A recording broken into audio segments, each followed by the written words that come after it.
Welcome to Tamil movie reviews. இன்றைக்கி நம்ம எந்த படத்தை பற்றி பார்க்க போகிறோன்னா டிசின்ற ஒரு ஆக்ஷன் அட்வென்ச்சர் ரொமான்ஸ் மூவி பார்க்க போகிறோம். இந்த படத்தோட டைரக்டர் யாருன்னா அருண் மாதேஸ்வரன். அப்புறம் ஒரு சினிமாட்டோகிராஃபர் யாருன்னா முகேஷ்ஜி. ப்ரொடியூசர் கலாநிதி மாறன் ப்ரொடியூசராக இருக்கார். ஸோ இதோட கேஸ்டிங்ஸ் நம்ம பார்த்துடலாம். லோகேஷ் கனகராஜ், வேமிகா கேபி, அப்புறம் சஞ்சனா கிருஷ்ணமூர்த்தி, அப்புறம் அவினாஷ் ரகுதேவன், அப்புறம் ஜாவகர் சக்தி, இன்னும் பல பேர் இந்த படத்தில் நடிச்சிருக்காங்க. இந்த படத்தோட கதை என்னென்னா, ஹீரோவான நம்ம லோகேஷ் கனகராஜ், டைரக்டர் லோகேஷ் கனகராஜ் சின்ன வயசுல அவங்க அம்மா தவறிடுவாங்க. ஸோ அப்போ இவர் கொஞ்சம் தவறான ஒரு பாதையை தேர்வு செஞ்சிடுவார். ஏன் அப்படி தேர்வு செய்கிறாருன்னா, லோகேஷ் கனகராஜோட அம்மாவை அவங்களோட சொந்த, அதாவது அவங்க லோகேஷ் கனகராஜோட அம்மாவோட சொந்த அண்ணன் தம்பிகளை சொத்து பிரச்சனைக்காக தங்கச்சியை வெட்டி கொண்டுடுவாங்க. அந்த தங்கச்சி தான் லோகேஷ் கனகராஜோட அம்மா. ஸோ இது இனி மாமாக்களை பழி வாங்குறதுக்காக, தாய் மாமாக்களை பழி வாங்குறதுக்காக இவர் என்ன பண்ணார், இவரு அருவா எடுத்து வெட்டி சாய்ச்சிடுவார். பதிலுக்கு பதில் சாய்ச்சிட்டு இவர் ஜெயிலுக்கு போயிடுவாப்புல. ஸோ இந்த மாதிரி இவரோட ஃப்ளாஷ்பேக் இருக்கும். ஸோ இவர் பார்த்திங்கன்னா என்ன பண்ணுவார்னா, ஒரு கட்டத்துக்கு மேலே இந்த மாதிரி திருடுறது, கொலை பண்ணுறது, ஒரு எப்படி சொல்கிறது, கேங்ஸ்டர்னு சொல்கிறத விட ஒரு ஐட்டக்கார பசங்க அந்த மாதிரி மாறுவாப்பில். ஸோ இது என்ன ஆகும்னா, இந்த சீன் எப்படி காட்டுவாங்கன்னா, ஒரு கவர்மெண்ட்லேருந்து ஆர்மடு, அதாவது கன்ஸு, துப்பாக்கி, புல்லட்டு, கன்னு, இதெல்லாம் கவர்மெண்ட்லேருந்து அஃபிஷியலாக கவர்மெண்ட்லேருந்து ஒரு இடத்துலேருந்து இன்னொரு இடத்துக்கு மாற்றுறாங்க. ஸோ அப்போ இவர் அதை கொள்ளையடிச்சிடறாரு ஒரு இடத்துல வச்சு. ஸோ அது ஒரு இடத்துல வச்சு கொள்ளையடிச்ச உடனே அதனால அதுக்கப்புறம் வர பின் விளைவுகள், அதுக்கப்புறம் இவர் வேற ஒரு ஹீரோயினியை பார்க்குறாரு. அதுக்கப்புறம் பார்த்தீங்கன்னா வேமிகா கேபி அவரை அவங்கள பார்க்குறாங்க. ஸோ அதுக்கப்புறம் இப்போ இந்த கதை எதை நோக்கி போகுதுன்னா, இவங்க அந்த அந்த ஆர்ம்ஸ், அந்த கன்னை வச்சு, அந்த கன்னை விற்று அதுக்குண்டான காசை அவங்க பங்கு போட்டாங்களா இல்லையா, இல்லை உயிர் தப்பிச்சாங்களா இல்லையா, இல்லை போலீஸ்காரங்க கிட்ட இருந்து இவங்க தப்பிச்சாங்களா இல்லையா அப்படின்றது தான் மீதி கதை. ஸோ இது நடுவில் வேமிகா கேபி பார்த்தீங்கன்னா அந்த விபச்சார விடுதியில் இருப்பாங்க.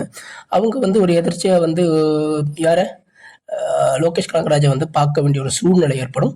அதனால அவங்க ரெண்டு பேர் ஒன்றா சேர்ந்து அதுக்கப்புறம் பயணம் பண்ணுவாங்க. ஸோ உயிர் தப்பிச்சாங்களா இல்லையா அப்படின்றது தான் மீதி கதையே வரும்.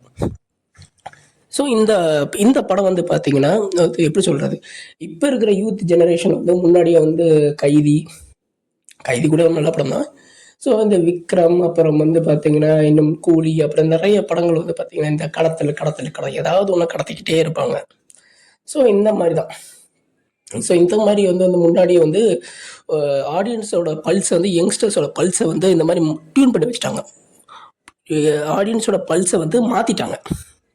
அந்த மாதிரி இல்லாத ஆடியன்ஸை இவங்க உருவாக்கிட்டு அதுக்கப்புறம் இப்போ ஒரு ஈஸி எப்படி சொல்கிறது, ஒரு ஈஸி பீஸ் ஆஃப் கேக்குன்னு சொல்லுவாங்களே, ரொம்ப ஈஸி வே அப்படின்னு சொல்லுவாங்க. அது மாதிரி இப்போ ரொம்ப ஈஸியாக இதை பாக்ஸ் ஆஃபீஸ் அடிச்சிடும்.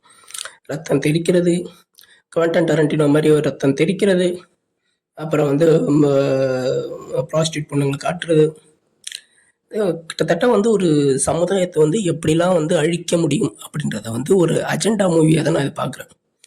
ஸ்க்ரீனிங்லாம் பயங்கரமாக பண்ணியிருக்காங்க. லைட்டிங் எஃபெக்ட்லாம் பயங்கரமாக இருக்குது. அந்த சிகப்பு கலர் லைட்டும் அப்புறம் மஞ்சள் கலர் லைட்டும் இதெல்லாம் பயங்கரமாக, அதெல்லாம் 1000 சொன்னாலும் சமுதாயத்துக்கு இது தேவையா அப்படின்ற பார்த்தீங்கன்னா தேவையில்லை. ஒரு காலகட்டத்தில் பார்த்தீங்கன்னா ரஜினி எப்படி ஒரு படம் எடுத்து ஒரு இளைஞர்களை முட்டாளான ஒரு பாதையில் கூட்டு போனார், சினிமா பைத்தியமாக மாற்றினாரோ, அதுக்கப்புறம் விஜய் அந்த விஷயத்தை கையில் எடுத்தார். அதுக்கப்புறம் கொஞ்சம் கொஞ்சமாக தனுஷும் சிம்புவும் பண்ண ஆரம்பித்தாங்க. அது அவ்வளோ வெற்றி அடையலை. அப்புறம் விஜய் நல்லா அதை ரொம்ப பீக்கில் கொண்டு போனார். அதுக்கப்புறம் சிவகார்த்திகேயன் கொஞ்சம் கொஞ்சமாக அதை கையில் எடுத்தார். இப்போ பார்த்தீங்கன்னா டைரக்டரான லோகேஷ் கனகராஜ்லாம் கொண்டு வராங்க. ஸோ இது என்ன மாதிரியான ஜானர் எனக்கு புரியல. இப்போ ஒரு காலகட்டத்தில் பேர் ராஜேந்திரனா ராஜசேகர் யாருன்னு தெரியல, ஒரு சரியான டைரக்டர் பேர்.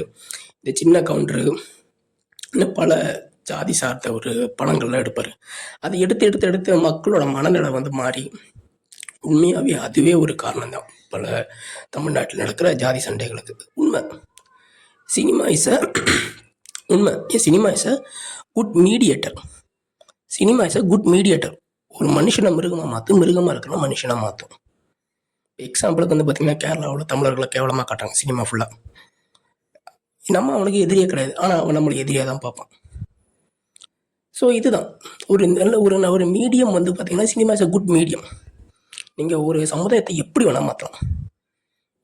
நல்ல ஒரு சமுதாயத்தை கொண்டு போக வேண்டியது சீரழிச்சது முதல்ல ரஜினிகாந்த், ரெண்டாவது வந்து விஜய், அதுக்கப்புறம் சீரும் சிறப்புமாக வந்து இப்போ பண்ணிட்டு இருக்குது வந்து சிவகார்த்திகேயன் மற்றவங்க எல்லாமே. ஸோ இது அதே வரிசையில் தான் இப்போ வந்து நம்மளோட லோகேஷ் கனகராஜ் வந்திருக்காரு. இவர் வந்து டைரக்ட் பண்ணது போக இப்போ வந்து நல்லா நடிச்சிருக்காரு சூப்பராக. டைரக்ட் பண்ணி சமுதாயத்தில் நிறைய நல்ல விஷயங்கள் காமிச்சிட்டார் இல்லையா. இப்போ நடித்து நிறைய விஷயங்கள் காமிக்க போகிறாரு. என்னை பொறுத்த வரைக்கும் ஒரு சினிமாவை பாருங்கன்னா வந்து சைக்கலாஜிக்கலாக நிறைய விஷயங்கள் மாறும். உங்களுக்கு புரியல இன்னும், புரியுதுங்களா? எக்ஸாம்பிளுக்கு சொல்கிறேன்னா, தமிழர்களையும் எல்லா இடத்துல அடி வாங்குறாங்கன்னா, யாதும் ஒரு யாவரும் கேளிர் வந்தாலே வாழ வைக்கும். இது வந்து இருக்கிற சன் டிவியில் இருக்கிற பட்டிமன்றத்தில் வாரம் சொல்லிக்கிட்டே இருப்பாங்க. இது இப்படியே ஒரு 20, 30, 40 வருஷம் கண்டினியூ ஆச்சு. பிரச்சாரத்திலும், எங்கேயாவது அரசியல் பிரச்சாரத்தில் மீட்டிங்கும், எலெக்ஷன் பிரச்சாரத்திலும், வாக்கு கேட்க போகிற இடத்திலும் பேசிக்கிட்டே தான் சொல்லிகிட்டே இருப்பாங்க. மைண்டுக்குள்ளே அது ஏறி போய் சப்கான்ஷியஸ் ஏறி போச்சு. திரும்ப அடிக்க மனசு இல்லை, அடி மட்டும் தான் வாங்குகிறோம். ஒன்றும் பண்ண முடியல, பண்ண மனசு இல்லை. காரணம் உளவியல் தாக்குதல். இதே தான் இதுவும். ரஜினிகாந்த் எப்படி ஒரு கோர் பாயிண்ட் அவ்வளோ மாசான ஒரு கூட்டத்தை வந்து ஒன்றுமே இல்லாமல் தத்தியாக மாற்றினாரோ, அதே வேலையை தான் லோகேஷ் கனகராஜும் பண்ண போகிறாரு. என்னை பொறுத்த வரைக்கும் இந்த ஆள் வந்து படம் எடுக்கவும் வேணாம், நடிக்கவும் வேணாம், என்ன இளவுக்கு தான் பண்ணுறீங்க தெரியல. அருண் மாதேஸ்வரன் இதுக்கு முன்னாடி வந்து தனுஷ் வச்சு ஒரு படம் எடுத்தார். தனுஷும் பிரியங்கா மோகன்லாம் வச்சு அந்த கதை எதை நோக்கி போகுதுன்னே நமக்கு தெரியல, அவ்வளோ கேவலமானது. ஸோ அதை வந்து என்னை பொறுத்த வரைக்கும் இது படமாக பாருங்கன்னா இல்லை, இதோட விளைவுகள் இப்போ ரொம்ப கொடூரமாக வரும் இனி வர காலங்கள்லாம். இதை வந்து மக்களை யாருமே என்கரேஜ் பண்ண 2K கிட்ஸ்லாம் சுத்தமாகவே வந்து மூலம் மணிங்கி தான் கிடக்குது. 90s கிட்ஸ் ஆச்சும் ஓரளவுக்கு புத்தி தெளிஞ்சிருப்பானுங்க. ஆனால் 2K வந்து இனி வர காலம் ரொம்ப மோசமாக இருக்கும். என்னை பொறுத்த வரைக்கும் இந்த படம் வந்து பார்க்காம இருக்கிறது தான் நல்லது. OTTயில் வந்து பாருங்கள், அதுக்குண்டான மரியாதை அது போகும். நான் பார்த்து தொலைச்சிட்டேன், ஏன்னா ரிவ்யூர் இல்லையா, வேறு வழி இல்லை. ஸோ வந்து இளைஞர்களை வந்து தப்பான வழியில் போடுற மாதிரி தான் இருக்குது. என்னை பொறுத்த வரைக்கும் இந்த படத்தில் வந்து பெருசாக கதை ஒன்றுமே இல்லை. ஒரு விஷயத்தை திருடுறாங்க, கவர்மெண்ட் அஃபிஷியல் விஷயத்தை திருடுறாங்க, அந்த கேள்வி கேட்க போன போலீஸை வந்து வில்லனாக காட்டுறாங்க, அதை திருடுற இவன் வந்து நல்லவனாக காட்டுறாங்க.